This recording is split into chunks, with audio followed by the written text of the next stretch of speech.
Signor Presidente del Consiglio, onorevoli consiglieri e consigliere, assessori, autorità, comitato, care concittadine e concittadini della Sardegna, cari ragazzi e ragazze, vi porgo il mio saluto in questa solenne ricorrenza di Sadiesa Sardigna, giornata del popolo sardo.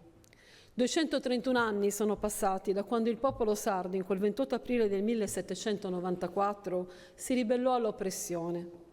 Già allora la Sardegna, che millenni prima aveva generato una delle più avanzate civiltà dell'epoca, quella nuragica, veniva da una storia di dominazione e sfruttamento che è proseguita nei secoli successivi. Torniamo per un attimo a quel 28 aprile, a Cagliari prima e poi nei giorni seguenti a Sassari, ad Alghero, alle tensioni che covavano. Portiamo le nostre menti a tutti i centri dell'interno che insieme alle città si sollevarono contro i funzionari piemontesi in reazione allo sfruttamento diffuso e alla condizione di oppressione che la Sardegna stava vivendo. Il 28 aprile fu una conseguenza della presa di coscienza delle proprie forze da parte del popolo sardo, dei vassalli delle campagne, dei ceti produttivi, dei professionisti delle città. Un processo iniziato un anno prima, quando i feudatari, i nobili delle campagne, chiamarono a raccolta i propri vassalli per organizzarli in milizie e contrastare così le truppe rivoluzionarie francesi che volevano tentare uno sbarco sull'isola. Fu in quel momento che i sardi, riuniti assieme contro un nemico comune, si resero conto che potevano contrastare chi li opprimeva a casa loro: i feudatari e il governo sabaudo. Una eterogenesi dei fini che portò in poco tempo prima alla richiesta di incarichi di governo civile e militare, poi a una maggiore coscienza politica di autogoverno e di superamento dell'anacronistico sistema feudale. Non è certo questa l'occasione per un'analisi storiografica, che peraltro i nostri storici hanno già abbondantemente prodotto nelle sedi deputate alla ricerca e al dibattito. Quello che mi preme sottolineare qui, nella massima assemblea organizzata del popolo sardo, è che quando ci uniamo, quando superiamo le divisioni, quando superiamo la rassegnazione, prendiamo coscienza di ciò che siamo, del nostro valore, riusciamo in missioni che poco prima noi stessi ritenevamo impossibili. Il 28 aprile e i successivi moti antifeudali angioiani ci dicono però anche altro, che spesso chi boicotta sono le forze ostili al cambiamento, quelle che guadagnano da rendite di posizione e che per questo ostacolano lo sviluppo per il bene comune. Anche allora, infatti, ci fu chi tradì la spinta al cambiamento e collaborò con l'oppressore per ristabilire lo status quo. I funzionari sabaudi tornarono infatti dopo poche settimane. E la restaurazione di un potere ancora più prevaricante portò alla fine, nel 1847, alla perdita completa dell'autonomia. La storia insegna ma non a scolari, disse uno dei nostri più insigni concittadini, Antonio Gramsci. Ebbene, noi oggi qui possiamo dimostrare di essere invece dei suoi ottimi alunni e imparare dalla storia, imparare da quegli errori. Sapere individuare quali sono le forze interne ed esterne ostili al cambiamento e allo sviluppo della Sardegna e contrastarle è la nostra missione attuale. Ed è su questo che vorrei chiamare a raccolta le migliori forze civili e politiche di quest'isola, per combattere una battaglia moderna, in difesa e per l'applicazione completa della nostra autonomia, per il futuro della Sardegna. È necessario ora più che mai unire le forze e ricordare come la reazione all'oppressore e alla tirannia, il richiamo al senso di giustizia come il valore più alto e come sprone per il coraggio e l'azione, siano temi che tornano nella nostra letteratura, nella nostra storia, nel pensiero delle nostre persone più illustri e come, applicate alla realtà attuale, siano temi da cui attingere e trarre ispirazione per cambiare le cose, per trasformare la nostra condizione e ridare dignità a un popolo che dignità merita di avere. L'oppressione perdurata per secoli è diventata sfruttamento, dipendenza economica. L'abbiamo giustificata con l'isolamento, l'abbiamo spesso subita e troppe volte l'abbiamo elaborata in rassegnazione. La peggiore delle condizioni, perché è la legittimazione della subordinazione e della dipendenza. Eppure ci basta guardare alla storia per trovare una certezza. La condizione di oppressione e di sfruttamento non è mai stata un limite alla forza delle idee. La condizione dei sardi non ha impedito che proprio qui, in Sardegna, siano nati alcuni tra i più sensibili, brillanti e sempre attuali pensatori uomini d'azione. Oggi voglio che ci soffermiamo insieme sulle varie forme in cui in questa nostra terra la reazione ha preso forma, da 1794 a oggi, sulle nostre tante die della Sardegna. Voglio ricordare con voi la forza di un giovane ufficiale della Brigata Sassari che ha saputo trasformare lo spirito di sacrificio di contadini soldati in aspirazione al diritto di essere rappresentati. Per dar loro voce ha fondato un partito su solidi basi antifasciste, le stesse basi che l'hanno prima costretta a un esilio di lotta con Carlo Rosselli, poi a dare un contributo decisivo alla Costituzione repubblicana e allo Statuto di autonomia della Sardegna. Quel giovane ufficiale si chiama Emilio Lusso, è di Armungia, il suo antifascismo militante universale.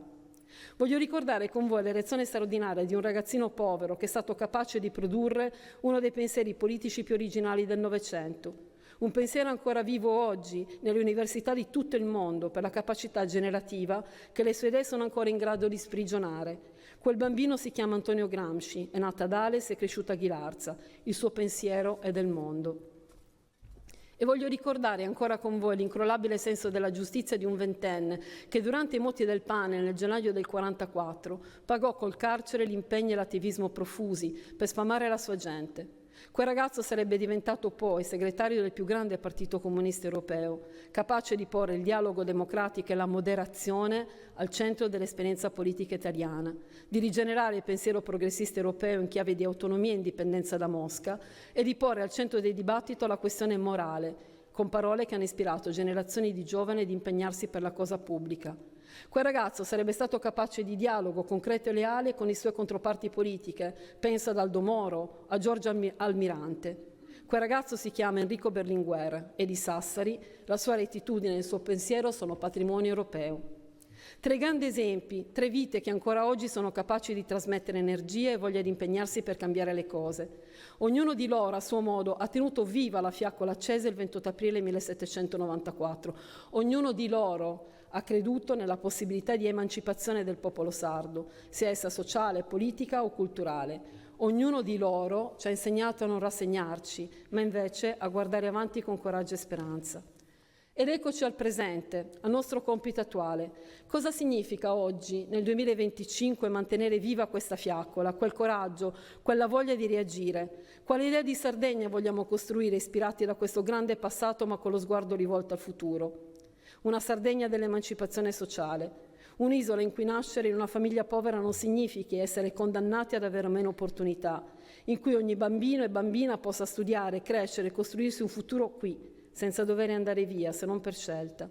Una Sardegna dove il lavoro sia diritto garantito e sicuro, non un privilegio per pochi, dove le disuguaglianze tra città, paesi, tra costa interno, tra uomini e donne vengano sanate da politiche giuste e lungimiranti. Emancipazione sociale significa anche combattere ogni forma di discriminazione, liberare le energie positive delle nostre comunità. Per quante volte ancora dobbiamo sentire e descrivere la Sardegna come stereotipo dell'arretrartrezza? Troppo spesso in passato i nostri giovani migliori hanno dovuto cercare fortuna altrove e interi paesi dell'interno si sono spopolati. Ebbene, noi diciamo basta a questo destino rassegnato. Vogliamo creare le condizioni perché chiunque voglia restare, tornare o venire in Sardegna lo possa fare con orgoglio, trovando un tessuto sociale vivo, fertile e solidale in cui realizzarsi. Questo è il senso più alto dell'autonomia, dare ai sardi gli strumenti per decidere ed agire sul proprio sviluppo, non essere più gli ultimi in nulla. Una Sardegna dell'innovazione tecnologica, con coraggio nelle nuove tecnologie. Pensiamo alle opportunità del digitale. La rete internet annulla le distanze e permette alle imprese sarde di vendere nel mondo, ai professionisti di lavorare da qui per clienti globali, agli studenti di accedere al sapere universale. Sfruttando la straordinaria opportunità trasformativa dell'Einstein Telescope per sviluppare attrazione di investimenti e di talenti. È una Sardegna dalla modernità culturale. La nostra è una terra di cultura antica e viva, è la terra di Grazia Deledda, che da Nuoro seppe parlare al mondo intero meritando il premio Nobel. È la terra dei nuraghi, delle domus deianas, dei giganti, dove la nostra storia passata ancora incanta. È una terra dei tenores e delle launedas, tradizioni musicali che l'UNESCO ha riconosciuto patrimonio immateriale dell'umanità. Ma Sardegna culturale oggi vuol dire anche arte contemporanea, cinema, letteratura, nuove forme di espressione. I nostri giovani artisti vincono premi in Europa, i nostri registi portano scorci di Sardegna ai festival internazionali, i nostri musei e le nostre biblioteche innovano nei linguaggi e testimoniano una cultura di valore, viva e tutta da valorizzare, conoscere, far conoscere. Modernità culturale significa saper coniugare l'orgoglio identitario con la mente aperta. Nessuno ama la Sardegna più di noi sardi, ma amare la nostra terra vuol dire farla dialogare col mondo, non chiuderla in se stessa. Penso alla valorizzazione della lingua sarda nelle sue numerosissime sfaccettature e non la penso come reliquia del passato, ma come ponte verso il futuro. Studiare e usare la lingua sarda rafforza la nostra identità e al tempo stesso ci rende unici nel panorama globale. Ci permette di resistere a quell'egemonia culturale che, tornando a Gramsci, è nemica della libertà. E sempre pensando alla modernità, penso anche alla cultura dell'inclusione. La Sardegna è stata terra di emigrazione, ma anche di accoglienza. Popoli diversi si sono incontrati qui, nei secoli, e noi vogliamo continuare ad essere una società aperta, dove chi viene da fuori si sente a casa e chi è nato qui non ha paura del diverso, del nuovo. Una Sardegna culturalmente moderna, che è una Sardegna che investe in scuole, teatri, in spazi di creazione, che porta la sua cultura in ogni paese e accoglie le culture di tutti i paesi, che incoraggia il dialogo tra generazioni, perché senza cultura non c'è futuro. Una Sardegna protagonista del Mediterraneo in Europa. Basta guardare la cartina geografica, la nostra isola è un ponte naturale tra Europa e Africa. Per troppo tempo questa centralità geografica non si è tradotta in centralità politica o economica. Dobbiamo avere l'ambizione di cambiare questo stato di cose. Essere centrali nel Mediterraneo significa fare della Sardegna un centro di dialogo tra i popoli di questo mare, un centro di incontro e cooperazione. In un Mediterraneo spesso teatro di conflitti, di crisi umanitarie e di divisioni, la Sardegna può offrire un modello di convivenza e di pace. Possiamo essere un'isola di pace dove costruire di disarmo, di diritti, di sviluppo sostenibile per l'intera area mediterranea e allo stesso tempo essere centrali in Europa. La Sardegna, pur con le sue peculiarità, è parte integrante dell'Unione Europea, ne condivide i valori di democrazia e libertà. Dobbiamo far sentire più forte la voce dei sardi in Europa. Nelle politiche che ci riguardano, a partire dalla coesione territoriale, che per noi non sarà mai negoziabile con il riarmo, e sui trasporti, sull'accoglienza, sulla transizione ecologica, in breve una Sardegna che la periferia diventa centro di idee, di incontri, di nuove opportunità. Un progetto ambizioso, ma soprattutto un progetto unitario. Sì, alla nostra portata, se sapremo essere all'altezza della nostra storia. Sadie ci ricorda che i sardi, quando fanno comunità, sanno compiere imprese straordinarie. Ce lo ricordano i contadini e gli artigiani del 1794, che senza eserciti, senza aiuti esterni, si ribellarono ad un governo ingiusto. Ce lo ricorda Emilio Lussu, che con pochi uomini coraggiosi tenne viva la fiamma della libertà durante la notte più buia della dittatura. Ce lo ricorda Antonio Gramsci, che dal buio di un'ascella costruì con le idee un avvenire possibile per gli oppressi. E ce lo ricorda Enrico Berlinguer, che con la forza gentile dell'esempio cambiò il modo di far politica, mettendo al centro l'onestà e le persone comuni. Siamo eredi di giganti. Abbiamo sulle spalle il peso e l'onore di quanto hanno fatto per noi e sta a noi il compito di esserne degni, portando avanti quella lotta con strumenti nuovi, ma con la stessa passione. E allora, in questa giornata di festa e memoria, invito ciascuno di voi a sentirsi parte attiva di questo cammino. Le istituzioni da sole non bastano, abbiamo bisogno dell'energia del nostro popolo, di tutti voi.